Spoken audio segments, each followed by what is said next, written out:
ભરૂચ જિલ્લાની 4 નગરપાલિકા પૈકી અંકલેશ્વર નગરપાલિકાનો અ વર્ગમાં સમાવેશ કરવામાં આવતા હવે રાજ્ય સરકાર દ્વારા મળતી ગ્રાન્ટમાં વધારો થશે।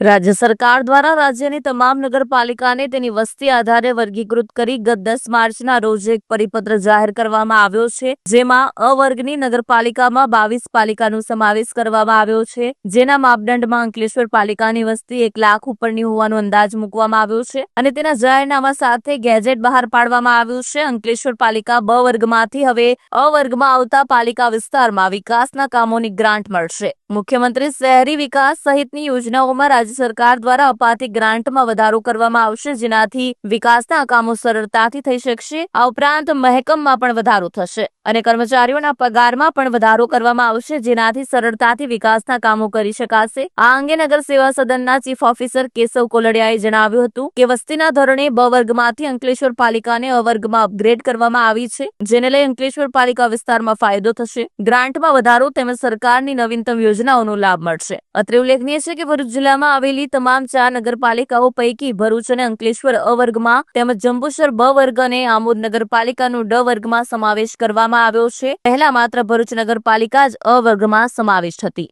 તાજેતરમાં ગુજરાત સરકાર શ્રી દ્વારા અંકલેશ્વર નગરપાલિકાને બ વર્ગમાંથી અપગ્રેડ કરીને અ વર્ગનો દરજ્જો આપવામાં આવેલો છે, જેનાથી નગરપાલિકાની આવકમાં એટલે કે જે સરકાર તરફથી જે ગ્રાન્ટ આપવામાં આવે છે તેમાં ઉત્તરોત્તર વધારો થશે અને આ ઉપરાંત નગરપાલિકાનું જે મહેકમ માળખું છે એમાં પણ નવા મહેકમ માળખામાં કર્મચારીનો પણ વધારો થશે। અને જે ગ્રાન્ટ વધવાથી શહેરના વિકાસમાં પાયાની જરૂરિયાતો પૂરી પાડી શકાશે। આજના આ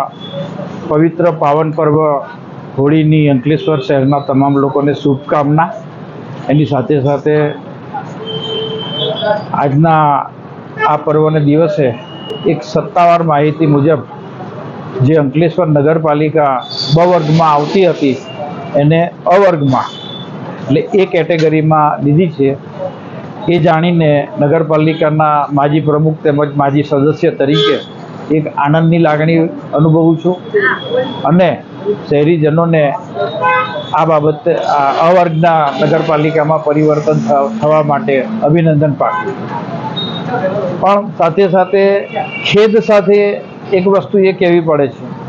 કે બ વર્ગમાં હતી ત્યારે પણ ઘણી ગ્રાન્ટો નગરપાલિકાને મળતી હતી અને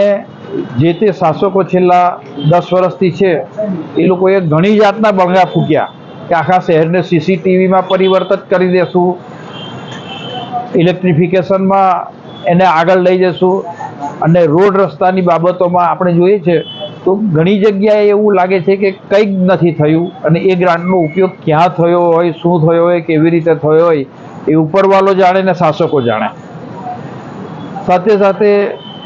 અંકલેશ્વર સ્ટેશન રોડમાં જે હમણાં એ લોકોએ વિકાસનું કામ લીધું છે,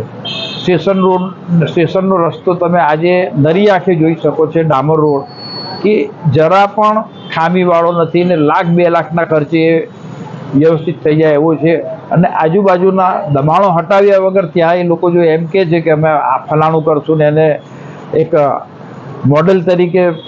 મૂકશું તો તે અર્થ વગરની વસ્તુ છે અને ત્યાં જે 70-80 લાખ રૂપિયા એ લોકો નાખે છે એ હું ખાડામાં નાખતા હોય એવું લાગે છે મને। બીજી શહેરના કેટલાક વિસ્તારોમાં આજે પણ ગટરની વ્યવસ્થા માટે લોકોએ બુમરાણ કરવી પડે છે અને ગટર વ્યવસ્થા માટે લોકો પાસે એવો સમય નથી કે દોડી એના રોજીરોટીમાંથી ઊંચા આવે તો તમારી નગરપાલિકા તરફ દોડે કે આ શાસકોનું ખાસ એક સૂચન આપું છું કે તમારા વિસ્તારની કાળજી તમારે રાખવાની હોય છે અને તમારા વિસ્તારમાં શું લોકોની જરૂરિયાત છે એની એક માહિતી મેળવીને તમારે ત્યાંના વિકાસના કાર્ય કરવાના હોય છે, નહીં કે લોકો આવે તમને પૂરતી ગ્રાન્ટ મળે છે, તમને પૂરતા પૈસા મળે છે, તમને પૂરતી સુવિધા મળે છે તો પછી એ નાણાંનો ઉપયોગ ક્યાં થાય છે, કેવી રીતે થાય છે એ તમારા અંતરાત્માને પૂછી અને તમારા અંતરાત્માને ઓળખીને તમે શહેરનો હવે આ અ વર્ગની નગરપાલિકામાં આવ્યા બાદ સંપૂર્ણપણે સારી રીતે વિકાસ કરશો એવી પ્રભુ પાસે પ્રાર્થના અને એવા હું એક તમને સૂચન આપું છું કે આ મળતી ગ્રાન્ટનો સદુપયોગ કરીને એમાં ભ્રષ્ટાચાર નહીં થાય એવી પારદર્શકતા રાખીને તમે વિકાસ કરશો એવી હું આશા રાખું છું.